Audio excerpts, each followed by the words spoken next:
Bill, where are you from, California? No, I live in the Olympia, Washington area. Oh, you're up there too, okay, Yeah. all right.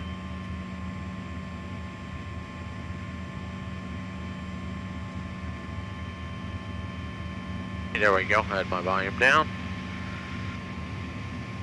All right, of course you can see Camelback Mountain off to the left side of the aircraft, and we're going to go right between the Papago Buttes. Down to the left is the aviation facility for the Arizona National Guard. They have a bunch of Black Hawk helicopters that have been deployed in the last year over to Iraq.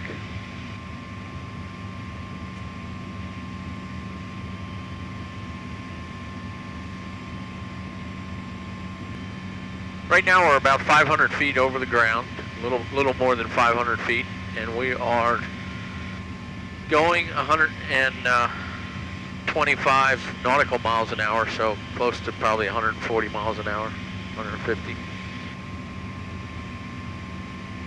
Of everything, but because they're pulling their water out of Havasu, and so is Metropolitan Water District. Metropolitan is having issues, Yeah, and right. CAP isn't, and Right. they're not sure what is going on. So we're hoping that that will help us. On the hour for the first 10 to 15 minutes, starting at 9 o'clock in the morning, and I don't know when it stops, but it goes every hour until the evening. Is this Salt River water? Really? Never think of bald eagles down there in this weather. Well, do they migrate? They do.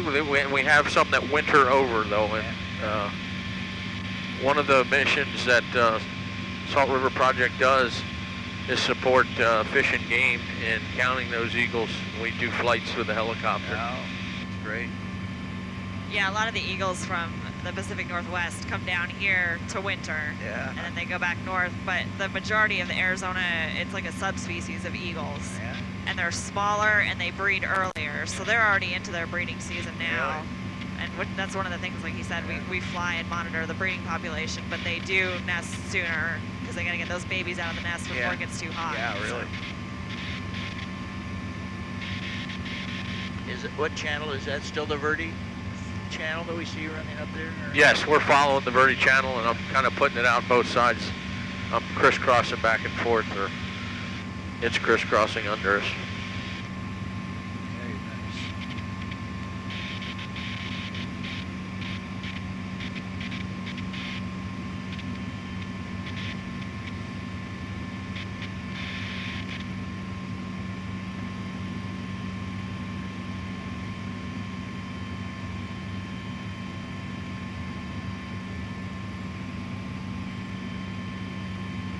So that's pecan trees out to the About to become a snowbird myself, yeah.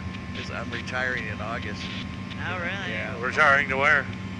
Well, we don't know for sure yet, but we'll keep our house in Olympia because there's nothing nicer than the summer in the Olympic Mountains. But someplace we got to go for the winter because my wife will not go another winter in Washington State. So the first winter we're going to spend in Playa del Carmen.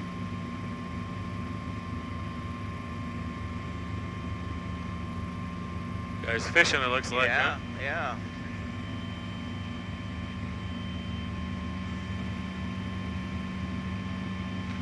Yeah, SRP kind of got started in the power business almost by accident because we needed some power to help build Roosevelt Dam. So they built the power canal and got some hydro going.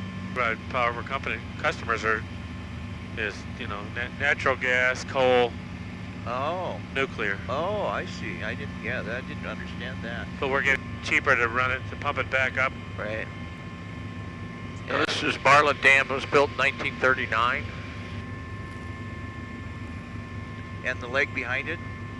Is known as Bartlett Lake.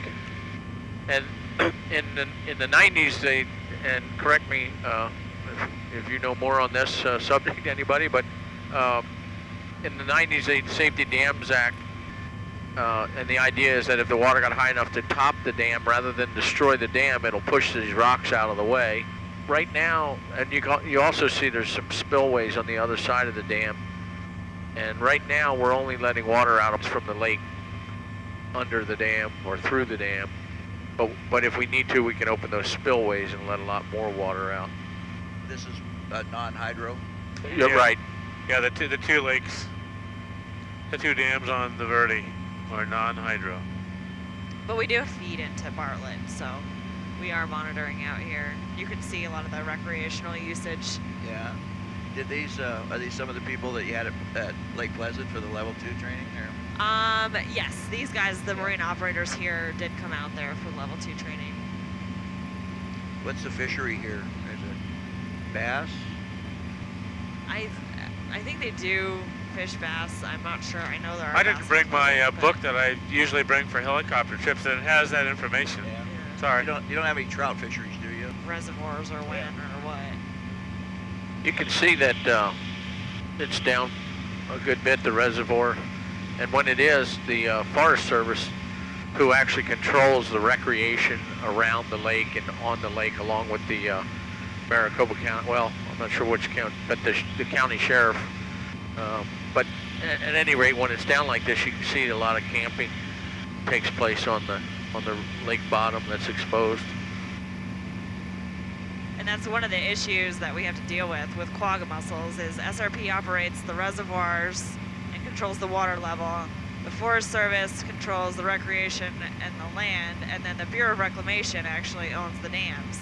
So we've got 3 entities to deal with, and then you have the public thrown in there, the fishermen, and it just gets a very complicated entity on Yeah. the reservoirs. Are the concessionaire, the marina concessionaire to the forest? Reasons. Mostly, I think, breeding eagles. Yeah.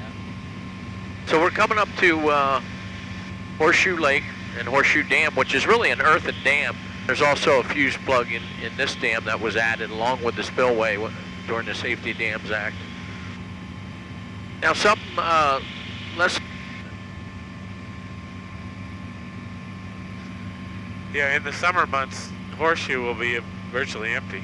Yeah. They'll move that water into Bartlett. Yeah.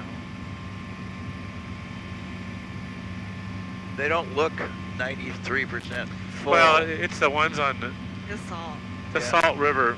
The Yeah. entire system is probably about 90% full, but that's because the Salt River holds so much more water than the Verde.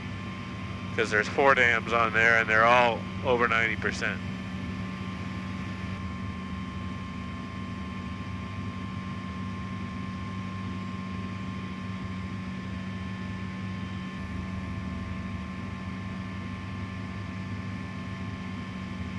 Rigid. Yeah. It's on the wrong side though. On the Hoover, Yeah, it's yeah, exactly. now where the water level is now is about where the top of the dam used to be. And you'll see the old road when we get up there, a little up close to the dam. You'll see where the old road went Yeah. down to cross the dam. And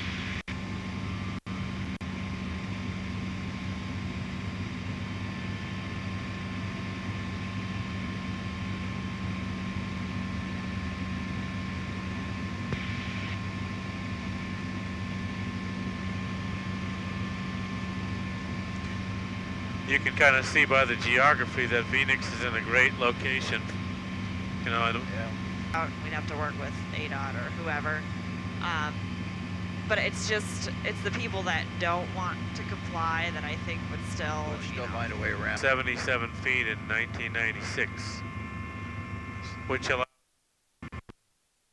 for us to have flood control capable. one place to launch at the marina. So it would be an option if we wanted to do something. There.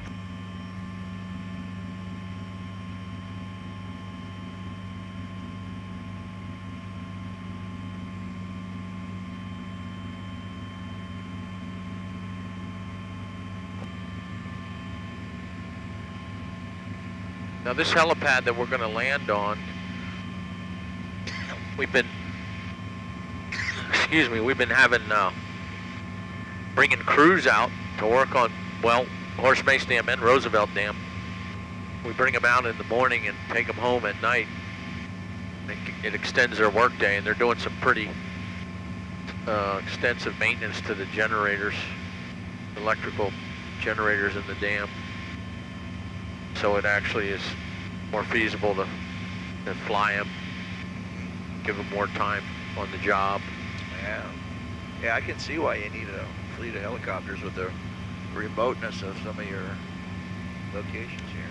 We use the large helicopter to drop.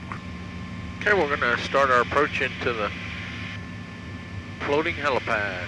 All right. This is really unique land feature here, too. Our Horse Mason Roosevelt, Yeah. they're the highest in the canyon.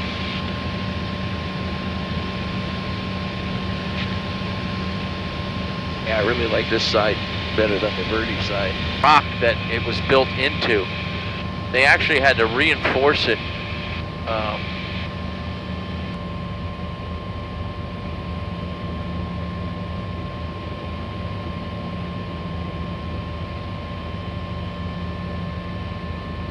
So this is called Mormon Flat Dam. Stewart Mountain. I'm sorry. Stewart Mountain. Keep me straight, Jeff. Yeah, Stewart Mountain holds. Exists. You're doing some dredging down there. Yeah, they're always dredging.